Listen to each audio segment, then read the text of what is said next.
teaching you guys how you guys can connect Polygon to your MetaMask. By that I mean if you guys use the default network of MetaMask, then basically it's gonna use Ethereum network, and Ethereum network is pretty expensive. So if you guys want to transfer crypto in a really cheap network, then basically Polygon network is the way. It's not like the cheapest, it is cheaper than Ethereum.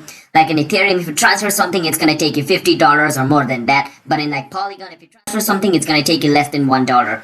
So that's basically what I mean. Like depending on the network, the transfer fee of crypto is different. So let me show you guys how you guys can connect Polygon or in another word, Matic network. But before that, so the first step is you wanna open your MetaMask extension. So I'm gonna go to my MetaMask extension like this. After opening your MetaMask extension, you wanna click on this little button over here, and this drop down menu appears. Now over here, you wanna go on custom RPC.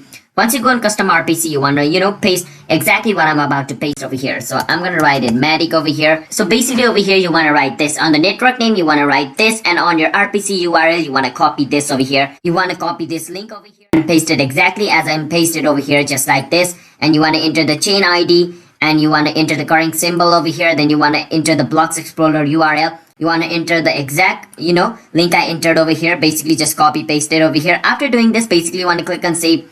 After you click on save, basically wait for some time, and it's added over here. As you guys can see, Matic mainnet. I wanted to write Matic network, but my spelling got mistake, but don't worry about that. Now your Matic network is added. That's basically how you guys can add Matic network. So yeah, hope you guys were able to understand the video.